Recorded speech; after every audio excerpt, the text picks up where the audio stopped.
সন্তানের টেনশনে পড়া আমি খাওয়া দাওয়া বন্ধ করে দিয়েছি। কিন্তু আমি যখন আমার সন্তানের মায়ের পরে খাবার বন্ধ করে দিয়েছি, তখন আমি আল্লাহ তাআলার কাছে আমার নবীজির উপর দরুদ শরীফ আদায় করে দোয়া করেছি, ও আল্লাহ, আপনার হাবিবে কিবরিয়া নবীর দুরুদের উসিলায় আমার সন্তানটাকে আপনি ছাড়ানোর ব্যবস্থা করে দেন। উনি বলেন, মুনাজাত শেষ করার আগে আমি শুনতে পাইলাম আমার ঘরের দরজার মধ্যে কে জানি সালাম দেয়, আসসালামু আলাইকুম ওয়া রাহমাতুল্লাহ। আমি সালামের জবাব দিয়া দরজা খুলে দেখি আমার দুরূদ শরীফ পড়ে দোয়া করার বরকতে আল্লাহ তাআলা গায়েবী ভাবে আমার সন্তানকে আমার ঘরের দরজার সামনে হাজির করে দিয়েছে। একমাত্র দুরূদ শরীফের বরকতে। বলেন কিসের বরকতে? দুরূদ শরীফের বরকতে। আরেকটা ছোট্ট ঘটনা বলি, একটু শুনবেন মনোযোগ দিয়া। আমি চেষ্টা করি ওয়াকিয়ার মাধ্যমে মানুষকে সামান্য সামান্য করে বোঝানোর জন্য। আমার বাঘটা পরে রাত্রে, আমার বাঘ রাত্রে, কিন্তু আমি দেখছি সুপারির ডালা বাঁচতে বাঁচতে পরে নিচের বুড়েন না হাতু দিয়ে থাকে না, তারা দাঁত নাই তারা লেগে লইয়া যায়। আমার এক দুর্বিশ্বাস আছে, আপনারা যারা এখানে বসছেন, আমি ধারাবাহিক ভাবে কয়টা কথা বললে আপনারা শুনবেন। আল্লাহর আলী হযরতে আবুল খায়ের রহমতুল্লাহ আলাইহি, ঠিক আছে থাকেন না, উনি বলেন, ও জগতের মানুষ,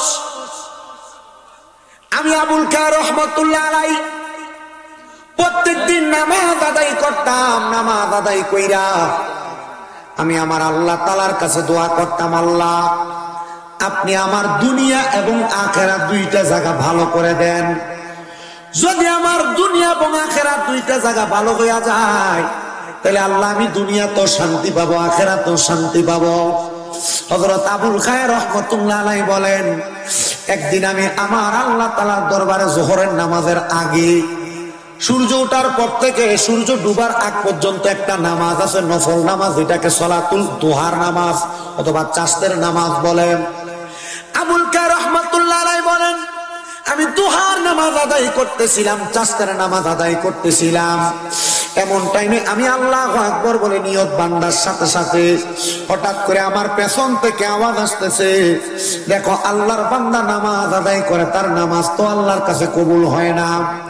আমি এই কথা চিন্তা করে হঠাৎ করে যখন আমি আমার কানে আওয়াজ শুনতে পাইলাম, আমি আবার 2 রাকাত সলাতুল হাজতের নামাজ পড়লাম। সলাতুল হাজতের নামাজ, আমি সলাতুল হাজতের নামাজ পড়ে আল্লাহ তাআলার কাছে বলতে চাইলাম, আল্লাহ আমি সলাতুল হাজতের নামাজ পড়েছি, ওগো আল্লাহ আজকে 2 মাস নাকি আমার নামাজ কবুল হয় না, আমি নামাজ পড়ি, আল্লাহ এত কষ্ট করে নামাজ পড়ি, আমার নামাজ যদি কবুল না হয় তাইলে আমি এত কষ্ট করে নামাজ পড়ে কি লাভ হবে? হযরত আবুল খায়ের রহমাতুল্লাহ আলাইহি বলেন, ও জগতের মানুষ, ও দুনিয়ার মানুষ, তোমরা শুনো রে, আমি যখন আল্লাহ তাআলার কাছে সলাতুল ইস্তিসকার নামাজ আর হাজতের নামাজ পড়ে কাঁদতেছিলাম, এমন টাইমে আমার আল্লাহ তাআলা জানায় দেয়, আবুল খায়ের, তুমি যে নামাজ আদায় করো, জানুনি রে, তুমি যে মসজিদের মধ্যে ইমামতির দায়িত্ব পালন করো, এই ইমামতির দায়িত্ব পালন করতে যাইয়া তুমি বিভিন্ন ঘরের মধ্যে বিভিন্ন খাবার মুখে দাও, এর মধ্যে অনেক হারাম করে দাও, হারাম টাকা তোমারে খাওয়ায়, আরে হারাম টাকার সম্পদ তোমার পেটে যাওয়ার কারণে আল্লাহ তাআলা তোমার ইবাদত কবুল করে না। মনে রাখবেন বাবা, আপনি যদি সুদ খান, আপনি যদি ঘুষ খান, আপনি যদি পরের হক খান, অথবা এগুলা যারা খায় তাদের ঘরে যদি আপনি খানা খান, তাহলে আপনার পেটের মধ্যে আর আপনার দেহের মধ্যে যে রক্ত তৈরি হবে, এই রক্ত দেহের মধ্যে চলবে, প্রচলন থাকবে, আর এই রক্ত দেহে থাকলে আপনার ইবাদত আল্লাহর কাছে কবুল হবে না। কারণ ইবাদত কবুল হওয়ার প্রধান শর্ত হলো হালাল খাবার খাওয়া, হারামকে পরিত্যাগ করা।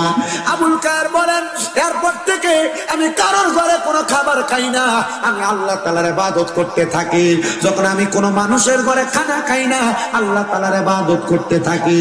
আমার আল্লাহ তাআলা আমার ইবাদত কবুল করে কিনা আমি জানি না, আমার খানার বড় অভাব, আমার কাছে নিজের বলতে নামাজের একটা মুসল্লা ছাড়ার কোনো কিছু নাই, যেটা আমরা যায় নামাজ বলি। উনি বলেন নামাজ পড়ার জন্য যে রুমাল আমি ব্যবহার করতাম, আমি দেখলাম যখন আমার কোনো খাবার নাই, হঠাৎ করে আসমান থেকে রহমতের বৃষ্টি পড়তেছে, আমি আমার নামাজের মুসল্লাটার মধ্যে রহমতের বৃষ্টিগুলা ধারণ করলাম। আমি বৃষ্টির পানি চাইপা চাইপা আমি 7 দিন পর্যন্ত ইফতার করতাম আর সাহারি করতাম। আমি আনা খানা পানি খাইয়াই রোজা রাখতাম, পানি খাইয়াই ইফতার করতাম। এমন ভাবে আমার পুরাটা সময় কাটছে। কিন্তু যখন 7 দিন হয়ে গেছে, 7 দিনের মাথায় আমার পেটের মধ্যে বড় ক্ষুধা। আমি চিন্তা করতে লাগলাম এই ক্ষুধা নিয়ে বসে থাকলে হবে না। আমি জানি নবীজির উপর দুরূদ শরীফ আদায় করলে আল্লাহ তাআলা দোয়ার সাথে সাথে কবুল করে। আবুল খায়ের রহমতুল্লাহ আলাইহি বলেন, আমি দুরূদ শরীফ পড়তে লাগলাম, একবার দুইবার না, আমি বারবার দুরূদ শরীফ পড়তেছি। আমার শরীর ক্ষুধার যন্ত্রণায় এত ক্লান্ত, এত পরিশ্রান্ত, আমি কান্না করতেছি, হায় রে আমার পেটটার মধ্যে এত ক্ষুধা, আমি কেমনে ক্ষুধার যন্ত্রণা সহ্য করব। আবুল খায়ের রহমতুল্লাহ আলাইহি বলে, আমি দুরূদ শরীফ পড়তে পড়তে যখন ঘুমায় গেলাম, হঠাৎ করে ঘুমানোর সাথে সাথে আমি লক্ষ্য করে দেখলাম আমার ঘরের মধ্যে নুরানি আলো চকমক চকমক করে জ্বলতেছে। আমি এমন আলো দেখা আমি ডাক দিলাম, কে গো আপনি, আপনারা কারা? হঠাৎ করে আমার সামনে বেলায়েতের সম্রাট হযরতে আলী কাররামাল্লাহু ওয়াজহু হাজির হয়ে গেছে। উনি আমার ডাক দিয়া কয়, আমি হইলাম নবীজির প্রখ্যাত সাহাবী, আমার নাম হইল হযরতে আলী ইবনে আবু তালেব, আপনি কেন আমার ঘরের মধ্যে আগমন করলেন? উনি কয়, আমি একা আসি নাই, আমার সাথে নবীজির সাহাবী হযরত সিদ্দিক আকবর আসছে, আমার সাথে ওসমান জিন নুরাইন আসছে, আমার সাথে হযরত ওমর ফারুক রাদিয়াল্লাহু তাআলা আগমন করছে। এ জগতের মানুষের দলেরাম, শুনো রে শুনো, উনি বলতেছে আমি আগমন করলাম, দেখো এবার আবু বকর ওমর ওসমানের পাশে একজন নুরানি সুরাতওয়ালা মানুষ দেখা যায়। চিনুনি তারে, চিনুনি? বলে তিনি হইল রাহমাতুল লিল আলামিন নবীজি। আবুল কায়ের রহমাতুল্লাহ আলাইহি বলেন, ও দয়ার নবী, মায়ার নবী, রাহমাতুল লিল আলামিন নবী গো, আপনি আমার এই ভাঙ্গা ঘরের মধ্যে হাজির। নবীজি কারণটা কি আমারে বলবেন নিরে আবুল খায়ের? তুমি যে ক্ষুধার জ্বালা সহ্য করতে না পাইরা আমি নবীর উপর দুরূদ আদায় করতে করতে ঘুমায়া গেছো, তুমি কি মনে করছো আমি নবীর কোন উম্মত, আমি নবীর কোন আশেক দুনিয়াতে কষ্ট করবে, আমি নবী সেটা সহ্য করব? আবুল খায়ের রহমতুল্লাহ আলাইহি বলেন, আমার নবী আমার সামনে আইসা নবীজির আফকান মুবারকের ভিতর থেকে নবী আমার একটা রুটি বের করলেন। নবী রুটিটা বের করে আমি আবুল খায়ের হাতে প্রদান করলেন। আমি ওই রুটিটা হাতে নিয়ে অর্ধেক রুটি চিবিয়ে খাওয়ার পরে আমি দেখলাম হঠাৎ করে আমার ঘুম ভেঙে গেছে। আমি স্বপ্নে দেখা হঠাৎ করে আমি আমার হাতে তাকিয়ে দেখলাম নবীজি ঘুমের ঘরে স্বপ্নে আমাকে হাতে যে একটা রুটি দিছে, আর বাকি অর্ধেক রুটি আমি খাইছি। অর্ধেক রুটি ঘুমর থেকে উঠার পর আমি দেখলাম আমার হাতে রয়ে গেছে। তখন আবুল খায়ের রহমতুল্লাহ আলাইহি এ পুরা ঘটনার মূল কথা সারাংশ লিখেছেন যে, শোনো দুনিয়ার মানুষ, নবীর কোন সাচ্চা পাক্কা উম্মত যদি নবীর উপর দুরূদ শরীফ আদায় করে থাকে, তাহলে আমার নবী রাহমাতুল লিল আলামিন নবীজি ওই ব্যক্তির উপর নবীজি রহমতের হাত বুলিয়ে দেয়, আমার আল্লাহ তাআলা তার উপর রহমতের হাত বুলিয়ে দেয়। আসেন ওই নবীজির রহমত পাওয়ার জন্য আমরা মুহাব্বতে নবীজির দুরূদ শরীফ আদায় করি। আল্লাহুম্মা সাল্লি আলা মাওলানা মুহাম্মদ ওয়া আলা আলি সাইয়্যিদ মুহাব্বতে মাওলানা দয়াল নবীজির ফসিনা মুবারক মেসকের চাইতে আরো সুঘ্রাণ, সাহাবীরা আতর রূপে করতেন তাহা ব্যবহার। আল্লাহুম্মা সাল্লি আলা সাইয়্যিদিনা মাওলানা মুহাম্মদ ওয়া আলা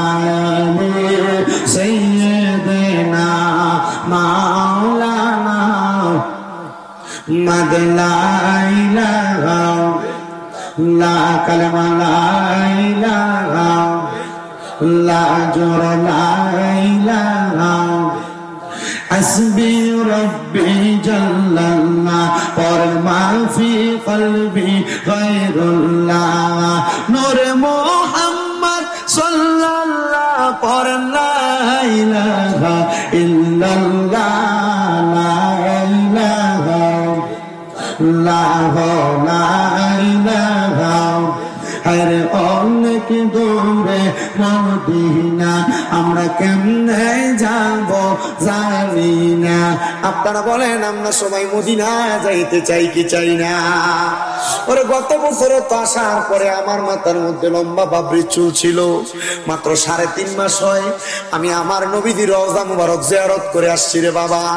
আমি আপনাদের জন্য খাস করে দোয়া করব, আল্লাহ তাআলা যেন আপনাদেরকে মদিনা শরীফ একবার যাওয়ার নসিব জিয়ারত নসিব করে। কেন মদিনাতে যাবেন? যেহেতু কুশবাস কাদিরিয়া গাউসিয়া দরগা শরীফে আসছেন, আমি আপনাদের কাছে মদিনা শরীফ যাওয়ার একটু ছোট্ট ফজিলতের কথা বলি। আমি যেই দিন নবীর হাদিস পড়ছি, নবী বলছেন মান যারা কবরি ওয়াজাবাত লাহু শাফাআতি ইয়াউমাল কিয়ামা। নবী বলে উম্মত, দুনিয়ার জমিনের মধ্যে যেই ব্যক্তি আমি নবীর রওজা জিয়ারত করে তার জন্য সুপারিশ করা আমি নবীর জন্য ওয়াজিব হয়ে যায়। রাহমাতুল লিল আলামিন নবীজির এই হাদিস যেদিন আমি পড়লাম, আমি মনে মনে নিয়ত করলাম, ইয়া রাসূলুল্লাহ, আমি আমার মরণের আগে একবার হইল আপনার রওজা মুবারক জিয়ারত করতে আসব।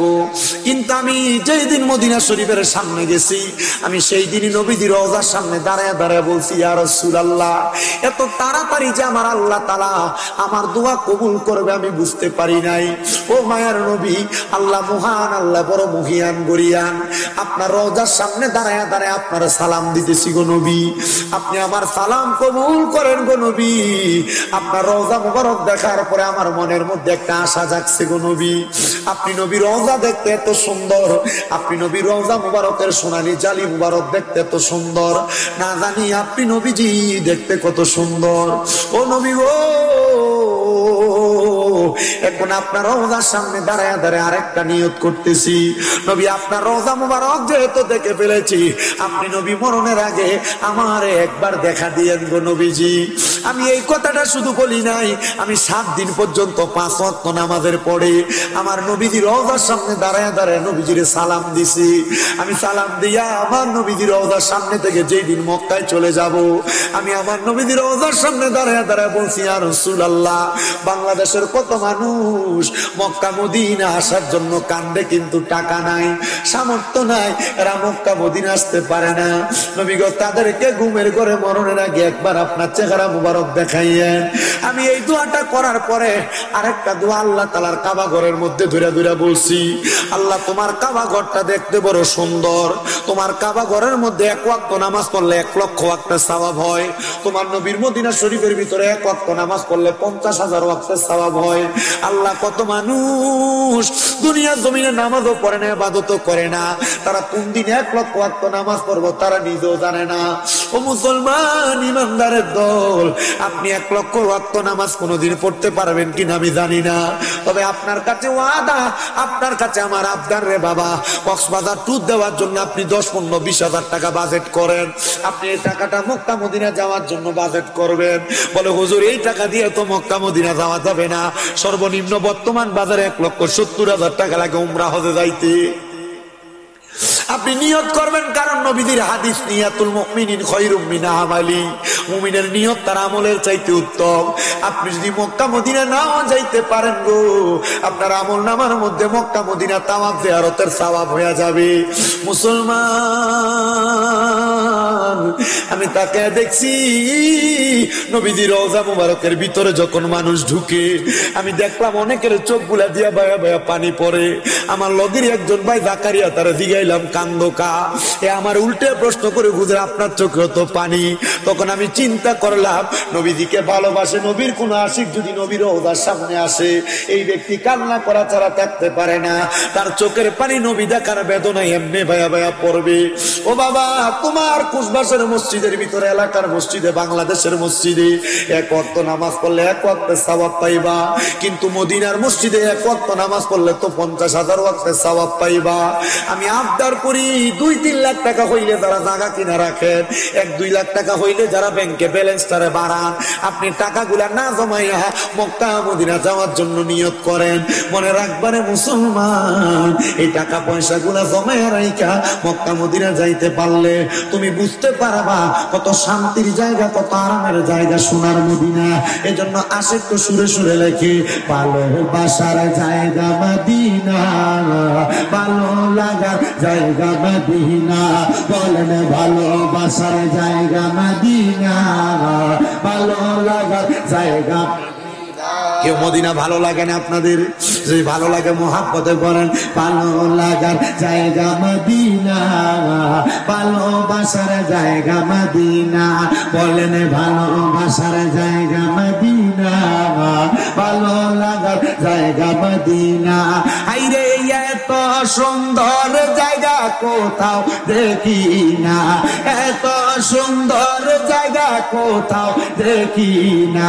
সাজিয়েছেন দয়াল রাব্বানা, ভালোবাসার জায়গা মদিনা। বলেন ভালোবাসার জায়গা মদিনা, ভালো লাগার জায়গা মদিনা। মদিনা শরীফে নূরের খাজিনা, মদিনা শরীফে নূরের খাজিনা। আশিক ছাড়া অন্য বোঝে না, ভালো লাগার জায়গা মদিনা। বলেন ভালোবাসার জায়গা মদিনা, ভালো লাগার জায়গা। এ দুনিয়ার মুসলমান, ওই মদিনাতে এত বরকত। মদিনা শরীফের ভিতরে প্রবেশ করলে দেখবা তোমার কাছে বড় ভালো লাগে, বড় শান্তি লাগে। মদিনা শরীফের কেবলা বরাবর হাতের ডান দিক দিয়া 310 নম্বর গেট দিয়া 10 মিনিট সামনে হাঁটলে মা ফাতেমার বাড়ি। এটার একটু সামনে গেলে নবীজির ইন্তেকালের পরে যে পানি দিয়া নবীরে গোসল দিছে, বীরে গার্স নামক একটা কূপ আছে সেই জায়গায়। এটা পাড়ি দিয়ে একটু সামনে গেলে আল হেজাজ এলাকা নবীর নানির বাড়ি। এটার পাশে একটা মসজিদ আছে, যে মসজিদের নাম কুবা মসজিদ। এই কুবা মসজিদের ভিতরে 2 রাকাত নামাজ আদায় করলে আল্লাহ তাআলা একটা বান্দার আমল নামার মধ্যে একটা উমরা হজের সওয়াব দেয়। আবার মদিনা শরীফের ভিতরে আসরের নামাজের পরে, ফজরের নামাজের পরে বাবে জিবরাইল দরজা দিয়া বাইর হইয়া জান্নাতুল বাকি একটা গোরস্থান আছে। এই জান্নাতুল বাকি গোরস্থানের মধ্যে ফজরের পরে আসরের পরে ঢুকলে একটা ঠান্ডা বাতাস গায়ের মধ্যে লাগে। আল্লাহর কসম, এই বাতাস গায়ে লাগবে আপনার ঘুম চলে যাবে, আপনার শরীর প্রশান্ত হবে। এবার বলেন, যেই মক্কা যে মদিনাতে এত বরকত পাওয়া যায়, আমরা সবাই ওই মক্কা মদিনা যাইতে চাই কি চাই না? যারা যারা যাইতে চাই ডান হাত তুলে আমার আল্লাহরে দেখায়, আর জবান না খুলে একটা তাকবীর হবে, নারে তাকবীর। আপনাদের আমি একলা মানুষ আছেন, এটা কিন্তু বোঝা যায় না। একটু তাইলে তাকবীর লাগবে। তকির একটা করে তাকবীর দিছে, তকিরে কো পেকে গেছে। নারে তাকবীর, আল্লাহু আকবার, নারে রিসালাত, নারে গাউসিয়া, কাদেরিয়া গাউসিয়া দরগা শরীফ, পবিত্র উরুস মুবারক। তাহলে বলেন মদিনা যাইতে চাই কি চাই না? যারা যারা মদিনা যাইতে চাই জবান করে মোহাব্বতে পড়েন, আরে দয়াল আল্লাহ দয়া করেন, দয়াল নসিব করেন মদিনা।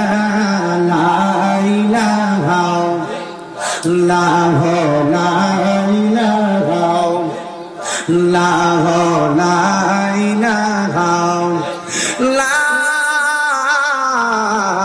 ইলাহা ইল্লাল্লাহ মুহাম্মাদুর রাসূলুল্লাহ সাল্লাল্লাহু আলাইহি ওয়াসাল্লাম। যেহেতু বাবার আমরা একজন আল্লাহর ওলির দরবারে আগমন করেছি, আসেন জীবনের গুনার কথা স্মরণ কইরা ওই আল্লাহ তাআলার মুহাব্বত কইরা একটু মুহাব্বতে আল্লাহ তাআলার ইসমে জাতের জিকির করবেন।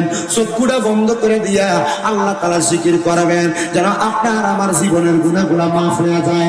মুহাব্বতের আওয়াজে উচ্চ কণ্ঠে আমার আল্লাহকে ডাক দিবেন, কলবের মধ্যে ধাক্কা দিবেন, নফি ইসবাতের জিকির করবেন।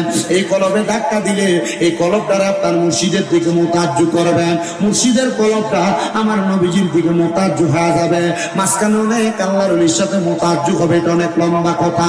আসেন কলবের গুনাহগুলো মাফ করানোর জন্য একটা জবান বন্ধ রাখবেন না।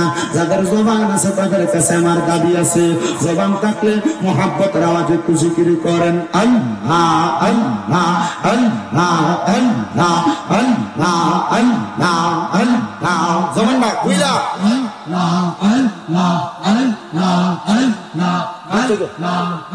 আমার পুরা মনের ব্যথা ও ব্যথা কার কাছে কই কইলা আমার পুরা মনের ব্যথা ও ব্যথা কার কাছে কই কইলা আল্লাহ আল্লাহ।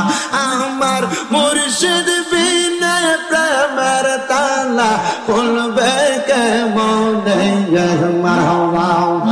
আমার দয়াল বিনে প্রেমের তালা খুলবে কেমনে রসের ফুল ফইটাছে প্রেমের বাগানে মারহাবা।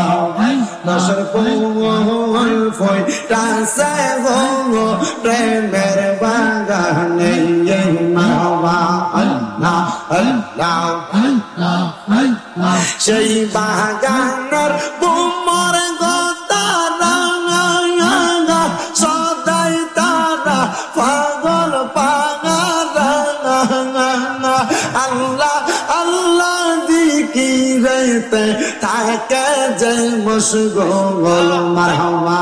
আল্লাহ আল্লাহ রসের ফুল ফইটাছে প্রেমের বাগানে মাশাআল্লাহ আল্লাহ আল্লাহ। দয়াল মুর্শিদ আমায় তুমি লইয়া যাইও মদিনায়, বাংলার মুর্শিদ তোমার যদি দয়া হয় মাশাআল্লাহ আল্লাহ আল্লাহ। প্রাণের মুর্শিদ তোমার যদি দয়া হয় মারহাবা। আল্লাহ আল্লাহ। মুর্শিদ মুর্শিদ কইরাই আমার ঘুমাসে না নয়নে, মুর্শিদ মুর্শিদ কইরাই আমার ঘুমাসে না নয়নে। আমার বলিবা মুর্শিদ কেমন মাশাআল্লাহ আল্লাহ আল্লাহ। আমার বলিবা মুর্শিদ কেমন মারহাবা। আল্লাহ আল্লাহ। তোমার প্রেমে জ্বলতে জ্বলতে অন্তর হইছে সারাই, তোমার প্রেমে কাঁদিয়া কাঁদিয়া রজনী কাটাই মাশাআল্লাহ আল্লাহ আল্লাহ। দূরে যদি যাইবার মুর্শিদ প্রেম শিখাইলা কেন রে আমার বলিবা মুর্শিদ কেমন মারহাবা। আল্লাহ আল্লাহ আল্লাহ আল্লাহ আল্লাহ আল্লাহ। আলাম পাতায় জালাম পাতায় কত পানি জলে বিদায়ের গোসল দিব বড়ই পাতার জলে মারহাবা। আল্লাহ আল্লাহ।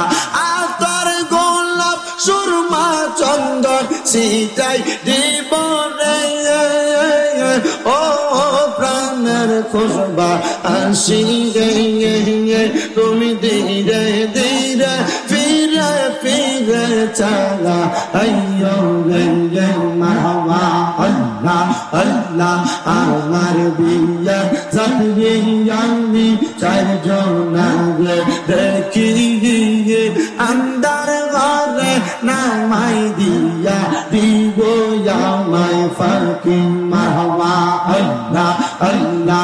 ওই কবরের নূরের নবী আগাই বরে ও প্রাণের মুর্শিদ তুমি ধীরে ধীরে ফিরে ফিরে চাগা আইয়ো রে মারহাবা আল্লাহ আল্লাহ লাল বলল নীল বলল কত রঙের শাড়ি বিদায় পরাই দিব সাদা মার্কিন শাড়ি মারহাবা আল্লাহ আল্লাহ সেই দিন কিন্তু নূরের নবী আগাই ভোরে ও প্রাণের মুর্শিদ তুমি ধীরে ধীরে ফিরে ফিরে চাগা হাইয়া রে মারহাবা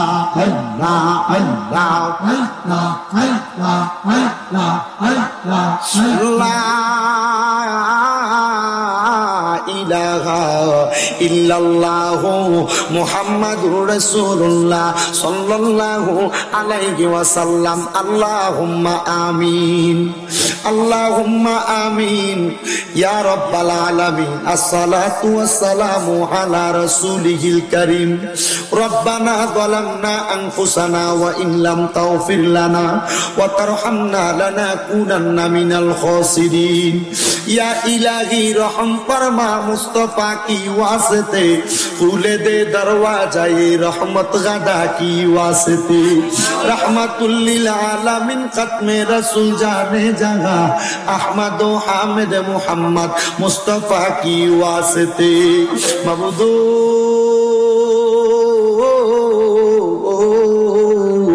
ও দয়াল আল্লাহ আপনি কি আসমানে না জমিনে না পাহাড়ে না দরিয়ায় এ গত জীবনে আপনার কত তালাশ করলাম সন্ধান পাইলাম না আল্লাহ বহু সন্ধানের পরে এই কুমিল্লা জেলার অন্তর্গত বরুড়া থানাধীন ফুসবাস কাদিরিয়া গাউসিয়া দরগা শরীফের মহান আহলে বাইতের স্মরণে 18তম বাৎসরিক কুরুশ শরীফের মধ্যে আমার সঙ্গে আল্লাহ এই এলাকার আলেম সমাজ বিশেষ করে তালেবুল ইলম ছাত্ররা উস্তাদুল আসাতে যারা আল্লাহ কতগুলা দাড়ি পাকা মুরব্বী বাবারা যুবক নওজোয়ান ভাইয়েরা তুমি আল্লাহর পাক দরবারে গুনাহ মাফের আশায় দুইটা হাত বাড়াইছে এই মজলিসে তারা তারা মুনাজাতের মধ্যে হাত বাড়াই আল্লাহ সবার মাঝে আমি সবচাইতে বেশি গুনাহগার আমি সবচাইতে বেশি সিয়াকার আমি সবচাইতে বেশি বদকার আমার জীবনের গুনার দিকে তাকাইলে আমার কাছে বড় ভয় লাগে রে আল্লাহ না জানি এই গুনার কারণে কোন দিন আর রাইলের কঠিন থাবায় ধরা পড়া যায় আমার জীবনের গুনাহ যদি এই এলাকার মানুষ দেখতো আমার দূর দূর করে এলাকা থেকে তাড়াইয়া দিত আল্লাহ গুনাহগুলা তুমি গোপন রাখছো আল্লাহ গোপনে গোপনে আমরার গুনাহগুলা তুমি মাফ কইরা দাও এরে আমারে খুশবাস এবং আশেপাশে এলাকার মা বোনেরা গো কি গো মা মাইকের আওয়াজ তোমাদের কানে যায়নি গো মা রাত্র গভীর হইয়া গেছে গো মা মুনাজাত হইতেছে আমার আল্লাহর দরবারে দুইটা হাত বাড়াও গো মা আমাদের বিশ্বাস আছে গো মা আমার আল্লাহ একটা হাতও খালি ফিরাইয়া দিবে না মারা গো তোমরা তো এই এলাকার নাইউরি না গো মা আমার আল্লাহ তাআলার বান্দি হইয়া দুনিয়ার জমিনে সুন্দর লাল শাড়ি পইরা বধূ বেশে এলাকার মধ্যে আসছো গো মা একদিন সাদা মার্কিন কাপড় পইরা বিদায় হইয়া যাইবা তোমরার মতো কত মা বোনেরা জানি গো অন্ধকার কয়বরে মুর্দা লাশ হইয়া শুইয়া রইছে আজকের মুনাজাত তার আর নসিবে হইছে না মারা গো আমার আল্লাহ দরবারে যদি দুইটা হাত বাড়াইয়া দাও আমাদের বিশ্বাস আছে আমার আল্লাহ কারণ হাত খালি ফিরিয়া দিবে না 21 মাস এলাকার ভাই বাবারা রে আর কতকাল আরামের বিছানাতে ঘুমাইবা আল্লাহর কাছে মাফ চাওয়ার সুযোগ রে ভাই শাবান মাসের শেষ তারিখে শেষ দিনে আমার নবী সাহাবায়ে কেরাম উম্মতের উদ্দেশ্যে ভাষণ দিছে উম্মতেরা রমজান মাস আগমন হয়ে গেছে তোমরা রমজানের প্রস্তুতি নাও রমজানের বরকত মতো তাফিল করো। আম্মা জান আয়েশা সিদ্দিকা কয় রমজান মাস আগমন করলে আমার নবীজির ইজারটা নবী টাইট করে বাইন্দা ফেলতেন। এটা দিয়া বুঝাইছে রে আমার নবী রমজানি ইবাদতে মশগুল হইয়া যাইতো। আল্লাহ রমজানকে সামনে রাইখা তোমার দরবারে হাত বাড়াইছি। আল্লাহ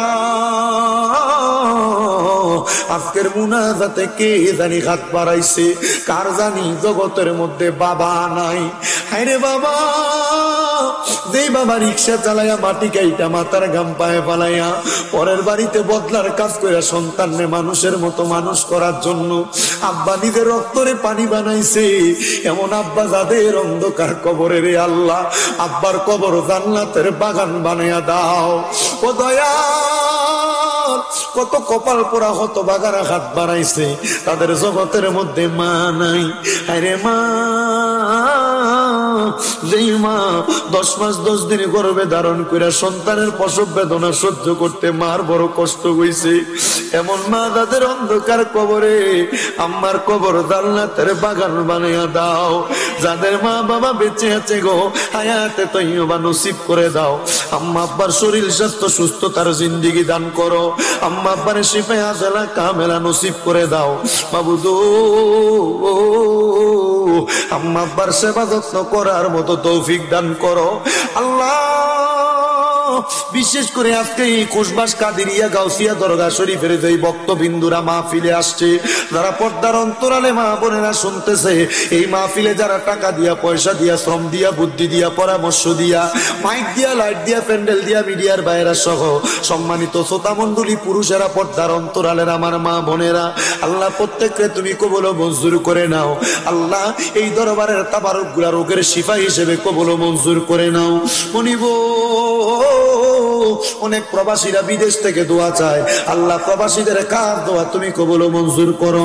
প্রবাসীদের হায়াতের দিকে বরকত দাও আল্লাহ। খোশবাস কাদিরিয়া গাউসিয়া দরগা শরীফের যত মুরিদান ভক্তরা দেশ বিদেশে ঘোরাফেরা করে, আল্লাহ তাদেরকে তুমি কবুল মঞ্জুর করে জানের জিম্মাদারি নাও।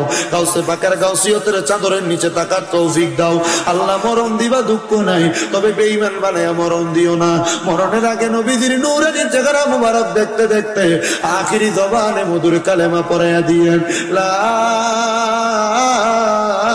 ইলাহা ইল্লাল্লাহু মুহাম্মাদুর রাসূলুল্লাহ সাল্লাল্লাহু আলাইহি ওয়াসাল্লাম।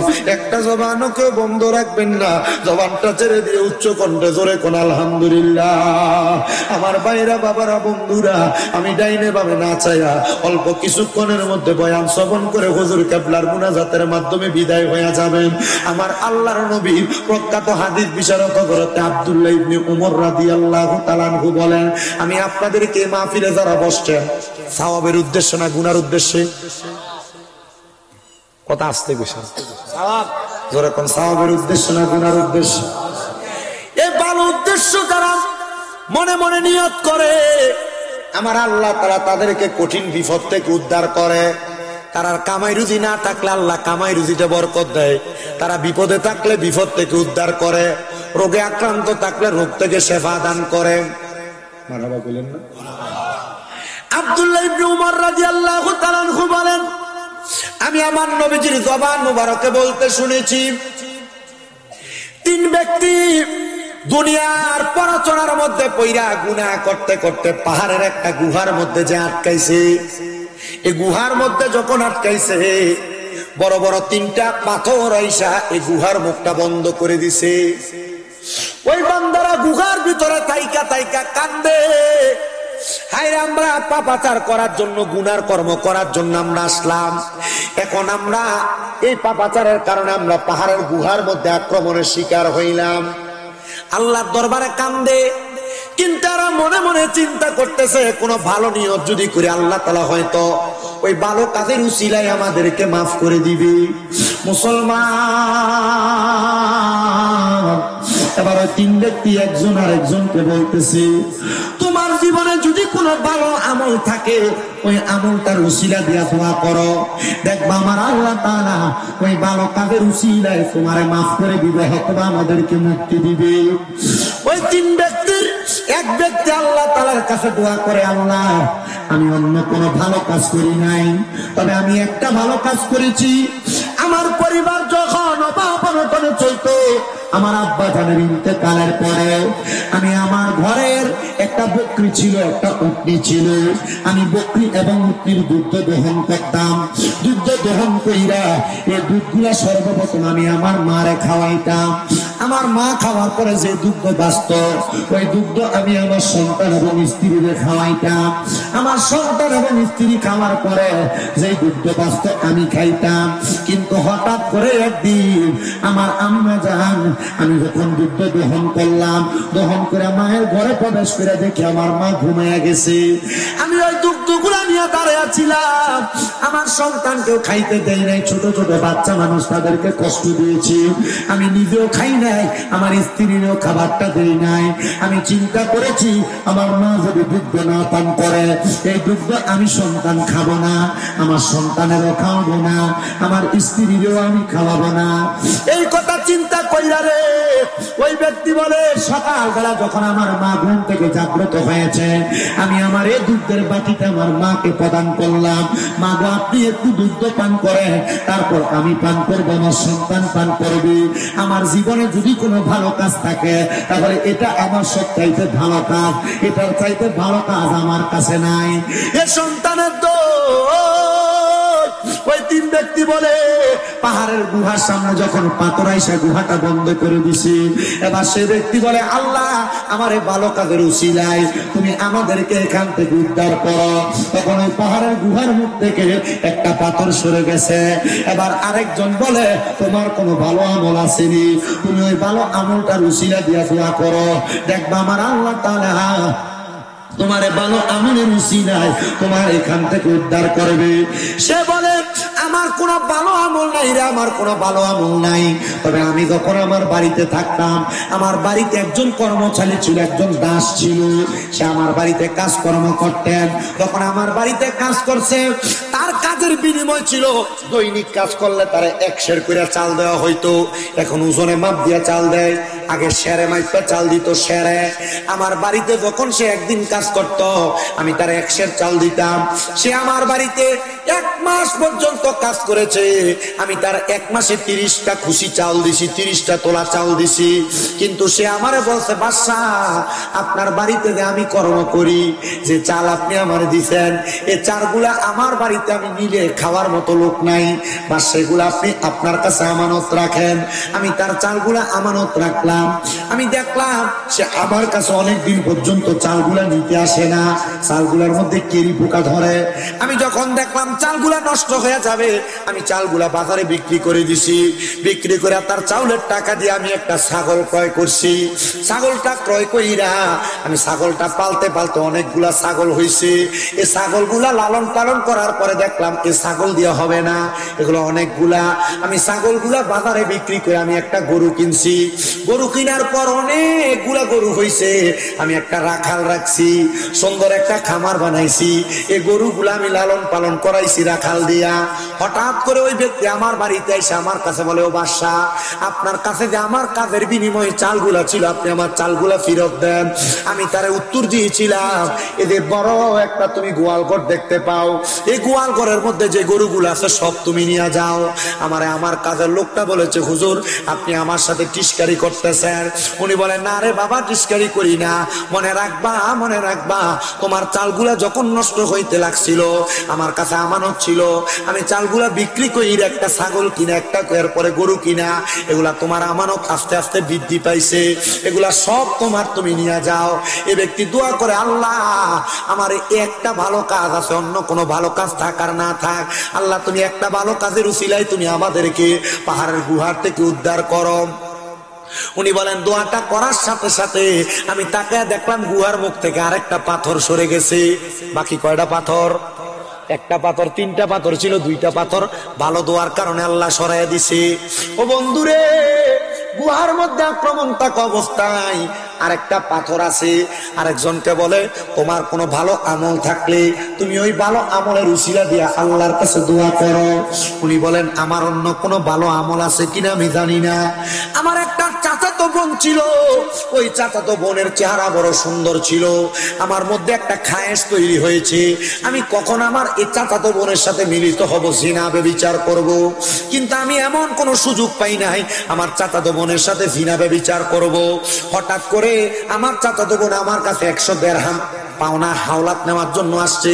আমি তারে বলছি, যদি তুমি আমার কাছ থেকে 100 দিরহাম নিতে চাও, তাহলে তুমি আমার সাথে মিলিত হওয়া লাগবে, জিনা করা লাগবে, ব্যভিচার করা লাগবে। আমি আমার চাচাতো বোনকে ব্যভিচারের শর্তে 100 দিরহাম দিলাম।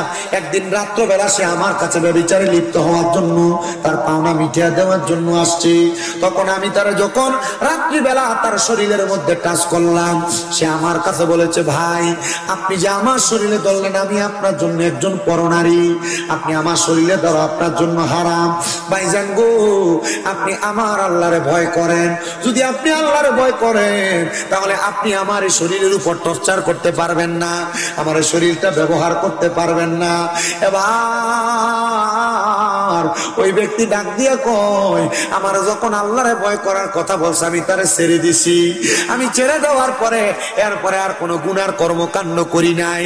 আমি আমার আল্লাহর কাছে দোয়া করছি, আল্লাহ আমার এই নেক দোয়ার কারণে তুমি আমার দোয়াটা কবুল করে নাও।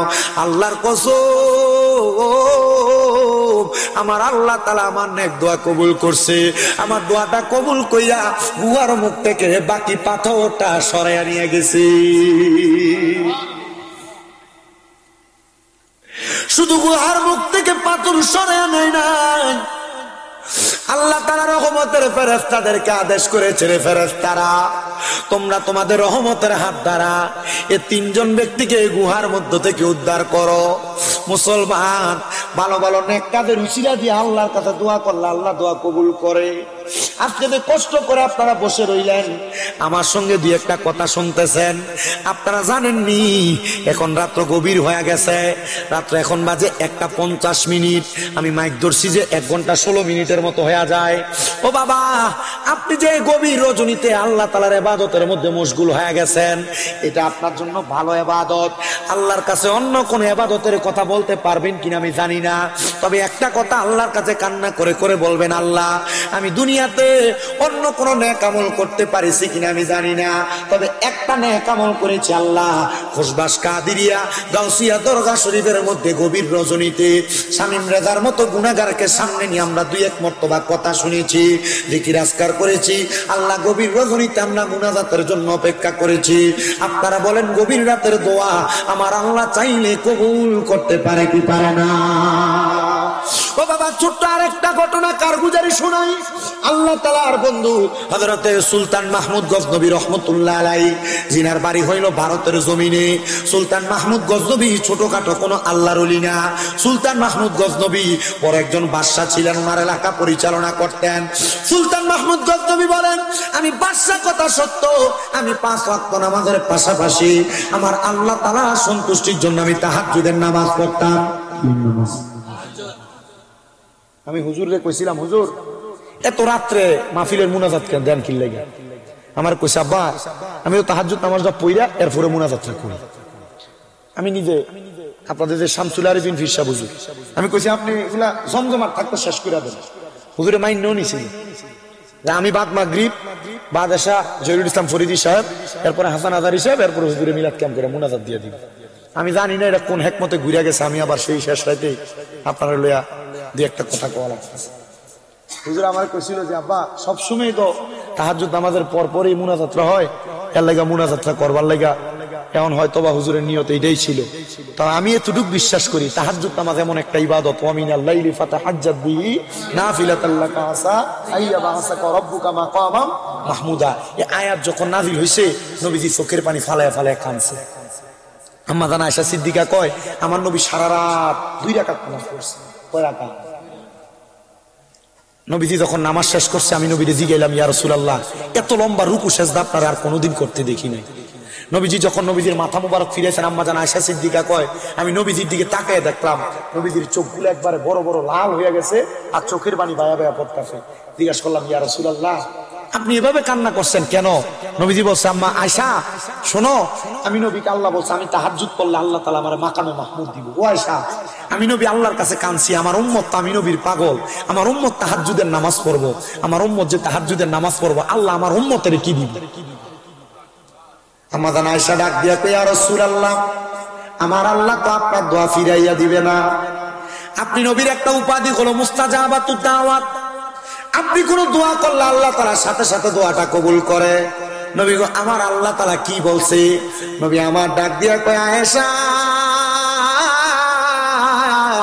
আমার আল্লাহ তাআলা বলেছে, আমার কোন উম্মত যদি আমি নবীরে মুহাব্বত করে, আমি নবীরে ভালোবাসা তাহাজ্জুদের নামাজ পড়া আমি আল্লাহ তাআলার কাছে কোনো কিছু চাই, আমার আল্লাহ তাআলা ওই বান্দা ওই উম্মতের সকল আশা পূরণ করে দিবে। কোন সুবহানাল্লাহ। আমি তো পরে চিন্তা করছি, হুজুর একা পড়ে আইসা আপনার লয়ে মুনাজাত দেয়, যদি সম্ভব হইতো আপনারা নিয়ে তাহাজ্জুদটা পড়তো।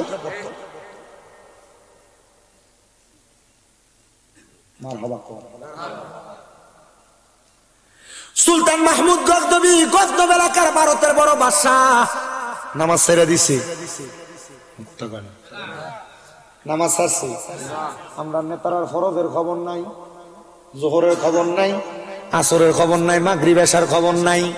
কিন্তু হযরতে আল্লাহ তাআলার বন্ধু হযরত সুলতান মাহমুদ গজনবী বলেন, আমি তাহাজ্জুদ নামাজ পড়ার জন্য সব সময় উঠতাম, আল্লাহর কাছে দোয়া করতাম, দুরূদ পড়তাম। কিন্তু একদিন আমার সাথে একটা মারাত্মক ঘটনা ঘটছে। ও সুলতান মাহমুদ গজনবী, কি ঘটনা ঘটছে? উনি ডাক দিয়া কয়, অন্য কোনো ঘটনা না রে, আমি তাহাজ্জুদ নামাজটা পড়ার জন্য বাইর হইছি, ওযু করার জন্য রাজপ্রাসাদ থেকে। কারণ মনে রাখবেন, তাহাজ্জুদ নামাজ পড়ার জন্য উনি ওযু করতে বাহিরে বাইর হইছেন। ওনার বাড়ির পাশে দিয়ে একটা নহর প্রবাহিত হইছে। উনি বলেন, ওই নদীর সামনে যাইয়া আমি দাঁড়াইলাম, ওযু করবো, এমন টাইমে দেখলাম নদীর ওই পারে 4 জন ব্যক্তি। আমি চিন্তা করতে লাগলাম, আমি এতদিন মনে করছি আমি একা একা তাহাজ্জুদ নামাজ পড়ি, এখন দেখি আরো 4 জন মানুষ আছে যারা আমার এলাকায় তাহাজ্জুদ পড়ে। আর ওই 4 জন নদীর ওই পার থেকে চিন্তা করে, আইরে আমরা তো বলক থেকে আইছি সুলতান মাহমুদ গজনবীর বাড়িতে চুরি করবার লাগা, দেখ আমরা 4 জন আইছি চুরি করতে, আর এ বেটার কত বড় সাহস, এ বেটা একা একা আইছে চুরি করতে। এরা চোর, এই জন্য এদের চিন্তাধারা চোরের মতো। আর সুলতান মাহমুদ গজনবী নামাজি, আর চিন্তাধারা নামাজির মতো। সুলতান মাহমুদ গজনবী ওযু করে উঠছেন, ওই 4 জন সামনে আসছে। ওই 4 জনকে সুলতান মাহমুদ গজনবী জিজ্ঞাসা করতেছে, আপনারা কারা? বলে, আমরা এই এলাকার মেহমান। বলে, আপনারা বুঝি এখানে আসছেন কাজ করতে? বলে, হ্যাঁ।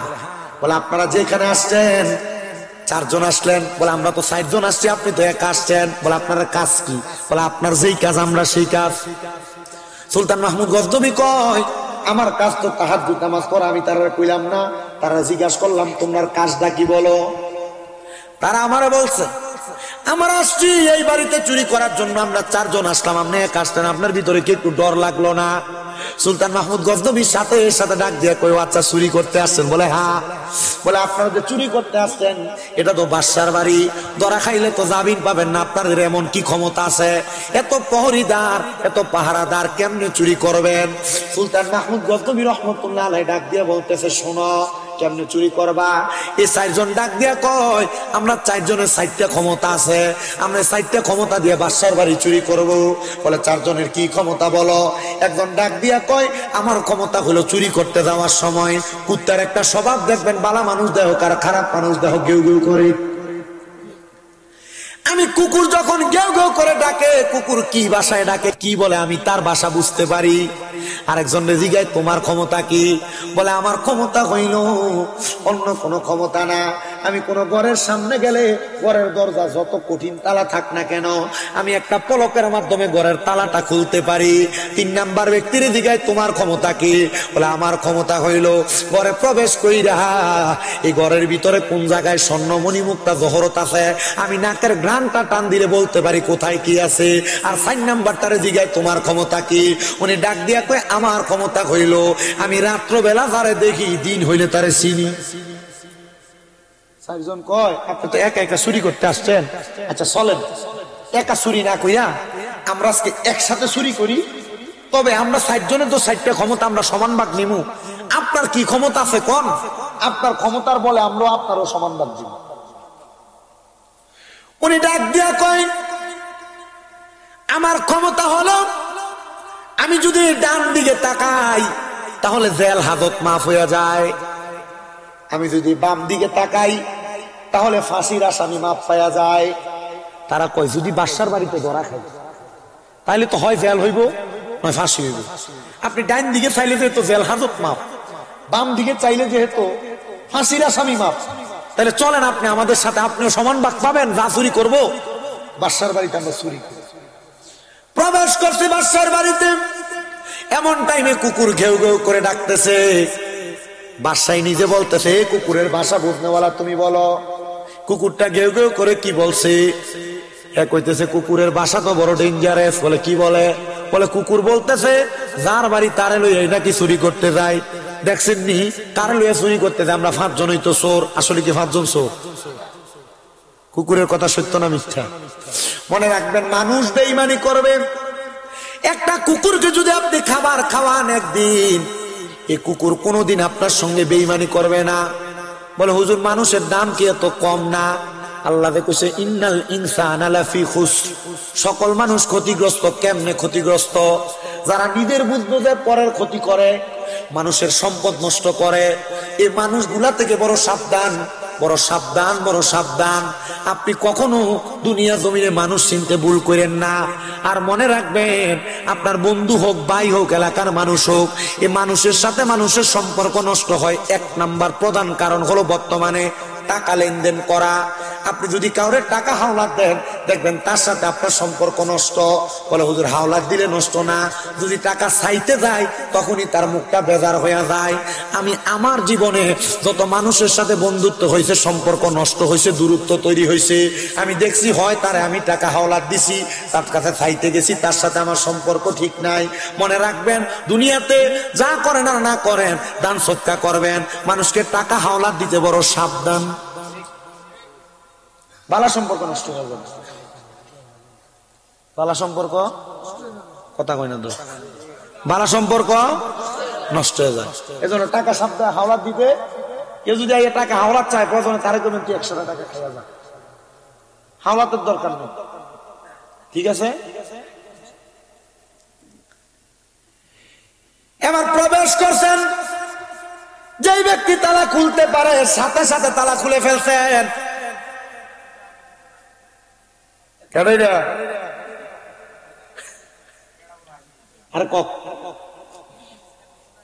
আমরা কষ্ট দিতেছে, কষ্ট দিতেছে। বিরিয়ানি আবার গরুর গোশত দিয়ে করছে না? মাশাআল্লাহ, মারহাবা কন্যা। গত বছর আমার কাছে যে ভালো লাগছে, আমি এই এত রাইকিয়া আপনার কাছে চালের বস্তা চাইছি, আপনারা দিয়ে লাইছেন। মারহাবা কন্যা বেটা, আপনাদের কপাল ভালো, আল্লাহ কবুল করুক। জোরে কোনা আমি ওয়াজটা কি যেটা দূর সেটা শেষ করতাম নি, আনালে মাইকে ডাক দিলে হুজুরে আইয়া পড়বো। ওয়াজেরা দূর সেটা শেষ করতাম। একটু মুহাব্বতে তাহলে দুরূদ শরীফ পড়েন, আল্লাহুম্মা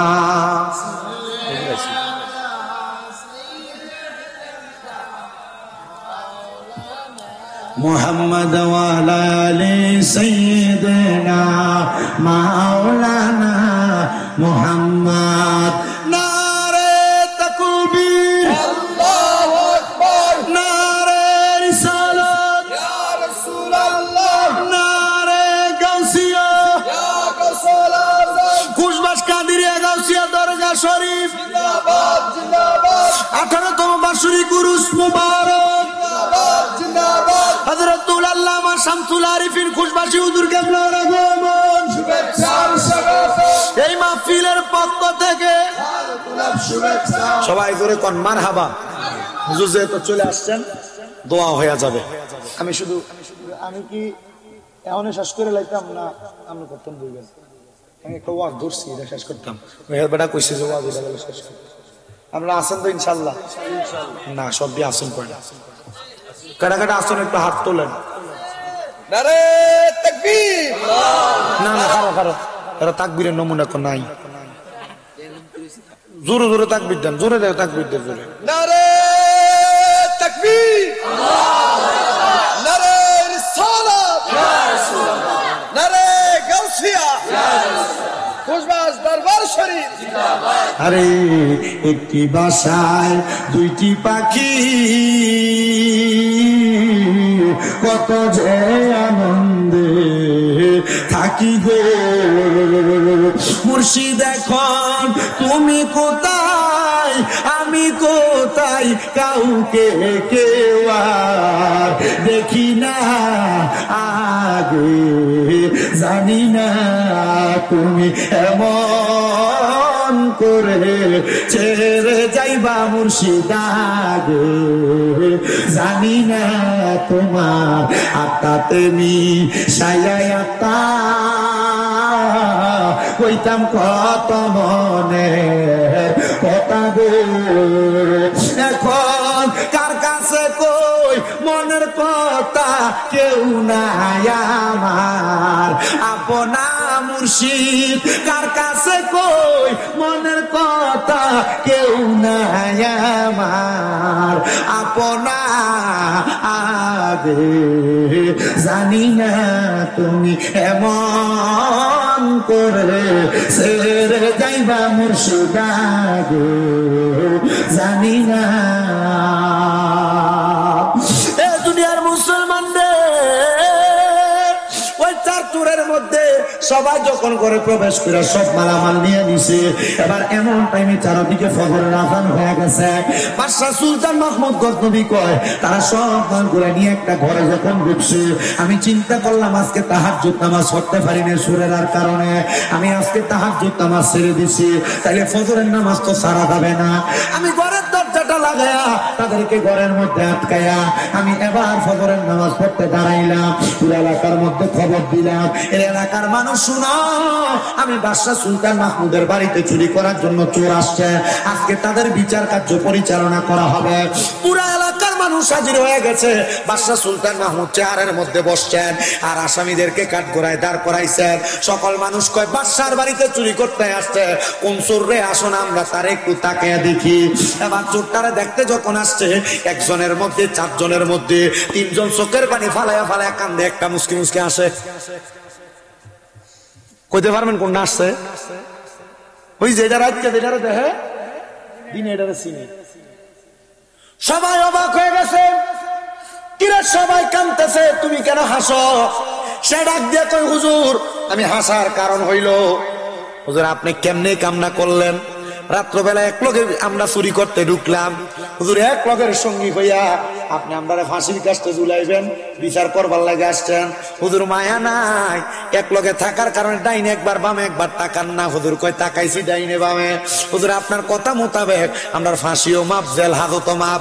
হুজুর ডাক দিয়ে কয় শুনো রে, গতকালকে রাত্রবেলা তোমাদের সাথে আমরা সময় দেওয়ার কারণে, আমি সময় দেওয়ার কারণে আমি বাদশা তোমাদের জেল হাজত মাফ করলাম, তোমাদের ফাঁসি মাফ করলাম, তোমরা এখন থেকে এখান থেকে যাইতে পারো। তারা এবার চারজন মিলা আল্লাহ তাআলার কুদরতি কদমে সেজদা দিছে কাঠগড়ার মধ্যে। তারা সেজদার মধ্যে যায় কান্দে আর ডাক দিয়ে আল্লাহ, দুনিয়ার একজন বাদশা যদি দুনিয়ার জমি আমাদেরকে এক রাত্র তার সাথে থাকার কারণে সে আমাদের ফাঁসিও মাফ করতে পারে, জেল হাজত মাফ করতে পারে। আল্লাহ তুমি তো বাদশারও বাদশা, আল্লাহ আমরা যদি তোমারে আমরা রাত্রবেলা সময় দিতাম, তাইলে তুমি তো আমাদের বাকি জীবনের সব গুনাহ মাফ করে দিতা। আল্লাহ আমরা ভুল করেছি, এখন থেকে আর চুরি করব না, আমরা তওবা করেছি, আর গুনার কাম করব না। বাবারে আজকের জান্নাতের বাগানে বৈশা, কুশবাস কাদিরিয়া গাউসিয়া দরগা শরীফের মাহফিলে বৈশা যদি তুমি তওবা করো আল্লাহ আর কোনো গুনার কাম করতাম না। আপনারা বলেন আজকের মাহফিলের উসিলায় আল্লাহ চাইলে আমাদেরকে মাফ করতে পারে কি পারে না? বাদশা তাদের কান্না দিয়ে কেমন মায়া লাগছে। মায়া লাগার পর বাদশা কয় তোমরা চারজন কোথায় যাইবা? বলে হুজুর থাকার জায়গা নাই, যাওয়ার জায়গা নাই। হুজুর আপনার বাড়িতে আমাদেরকে কোনো কর্মে যুক্ত করতে পারেন? বাদশা কয় ঠিক আছে, আমার রাজপ্রাসাদ পরিষ্কারের দায়িত্ব তোমাদেরকে প্রদান করলাম। তারা চারজন দিনের বেলা রাজপ্রাসাদ পরিষ্কার করে, পরিচ্ছন্নতার কর্ম করে, কিন্তু রাত্রবেলা তারা আমার আল্লাহ তাআলার ইবাদত করে। 7 দিন পরে সুলতান মাহমুদ গজনবীর আল্লাহ তাআলা ঘুমের ঘরে আওয়াজ দেয়, এরে সুলতান মাহমুদ গজনবী তুই কি কাম করলি? করলি রে? আমি আল্লাহ তাআলার চারজন কুতুব ব্যক্তিরে তোর বাড়ির কামের লোক বানাইয়া রাখলি। সুলতান মাহমুদ গজনবী কয়, আমি হতাশাগ্রস্ত হয়ে গেলাম। আল্লাহর কুতুবরা নাকি আমার বাড়িতে কামের লোক, আমার বাড়িতে কাজকর্ম করে। সুলতান মাহমুদ গজনবী কয়, আমি আবার মুরাকাবা করলাম। মুরাকাবা, ও আব্বা, পীর সাহেব হুজুরের হাত ধরে তো অনেকে মুরিদ হইছ, মুরাকাবাটা কেমনে করে এখনো শিখতে পারো নাই। আব্বা, এই মুরিদ দিয়া কি করবা? কখনো দরবারের খাস মাহফিলে আসো না, দরবারের ভিতরে যদি সাপ্তাহিক মাসিক মাহফিল হয় আসো না। একদিন হুজুরের গোপনে গোপনে বইয়া কইও, হুজুর মুরাকাবাটা কেমনে করে আমার দেখান না। ওরে কলব জিন্দা হয়ে যাবে, এলমে লাদুন হাসিল হবে। আরে নিজের রূপ দেখিয়া নিজে হবি দিবানা, আরে নিজের রূপ দেখিয়া নিজে হবি দিবানা। ঘুমাইও না মায়ের ঘুমে, আখের জামানা, আখেরি জামানা। আরে খুশবাসেতে উঠেছে তাওহীদের দিয়া নিজে হবি দিবানা। ঘুমাইও না মায়ের ঘুমে, আখের জামানা, আখেরি জামানা। জবান খুলে ধরে ধরে কন্যা ইয়া আল্লাহ। উনি ডাক দিয়ে আমি মুরাকাবা করলাম, আল্লাহ কোন চারজন কুতুব আমার বাড়িতে কাজ করে। এবার মুরাকাবার মধ্যে আমি হঠাৎ করে দেখলাম যে চারজন আমার বাড়িতে চুরি করতে আসছে। এক সপ্তাহের ইবাদতে আল্লাহ তাআলার কুতুব হয়ে গেছে তারা চারজন। আমি তাদের চারজনকে ডাক দিয়ে বললাম, আপনারা আমার বাড়িতে আর কাজ করা লাগবে না। তারা করজোরে হাত আবদার করে, হুজুর আপনার বাড়ি থেকে তাড়িয়ে দিলে কেউ আমাদেরকে কাজে রাখবে না, কারণ সবাই যাই না গেছে আমরা চোর, হয়তো আরো কোনো চুরি করার কারণে রাজপ্রাসাদ থেকে বাহির করে দিছেন। হুজুর ও হুজুর গো, আপনি আমাদেরকে আপনার কাছে রাখেন। হুজুরকে আপনারা আমার বাড়ির কাজের লোক হইয়া থাকবেন না, আপনারা তো আমি বাদশার আন্ডারে কাজ করতেন, এখন থেকে আপনারা আমারে হুকুম করবেন। আমি সুলতান মাহমুদ গজনবী আমার কর্মকাণ্ড গুলা করব। ও বাবারে, পীরের দরবারে আইয়া নিজেই বড় মানুষ হইয়া থাকো, নিজেই বড় হইয়া থাকো। আল্লাহর কসম কইরা বলি রে কোষবাসের মানুষ, আল্লাহর ওলিদের দরবারের মধ্যে আসলে নিজের নত শিরে রাখবা, নরম রাখবা। আল্লাহর ওলির দরবারে আইসা নিজের একটু নরমাল করে রাখবা। হুজুর কেবলার কাছে অনুমতির আশায় দাঁড়ায় থাকবা। আরে কোন সময় কোন হালে থাকে দয়াল মুর্শিদে, সালাম দিও না তারে সব জায়গায়। আরে থাকে যদি শক্তি লয় কদম বুঝি, থাকে যদি শক্তি লয় কদম বুঝি। আরে রাখিও তোমার বুকের দায়, বিশ্বাস বলতে থাকিলে মুক্তি, কে জানে কার ভাগ্যের। আরে মুর্শিদের দরবারে যাইয়া নত শিরে দাঁড়াইয়া সালাম দিও না তারে সব জায়গায়। ওরে বিশ্বাস ভক্তি পাইবে মুক্তি, থাকিলে বিশ্বাস ভক্তি পাইবে মুক্তি, কে জানে কার ভাগ্যের। জবান খুলে জোরে কোন আল্লাহু আকবার। এ মুসলমান, এই নবীর উম্মতের দল। এবার আল্লাহর ওলিরা তাদের বাড়িতে, বাদশার বাড়িতে, বাদশার বাড়িতে বাদশার হুকুম করে, বাদশা কর্মকাণ্ড করে। ও আব্বাজিরা, আল্লাহ তাআলা এক বাদশা, আল্লাহ তাআলা দুনিয়ার বাদশারে দিয়ে আমরারে কাম করায়। আমরা দুনিয়ার বাদশা হিসেবে পীর মাশায়েখরে মানি, কথা কন্যা ঠিক কিনা? এই হুজুরের দরবারে যারা যারা আসছেন, আমি গত বছর আপনাদের কাছে হাত বাড়াইছি। অনেকের মা নাই, অনেকের বাবা নাই, অনেকেই গত বছর আমার কাছে আপনারা দিছিলেন। আব্বা, এ দরবারটার খাতিরে, মাদ্রাসাটার খাতিরে, দরবারে যারা আসে খান ভক্তবৃন্দ আছে তাদের খাতিরে, মা বাপ যদি বাইচা থাকতো, মা বাপরে তো তুমি এক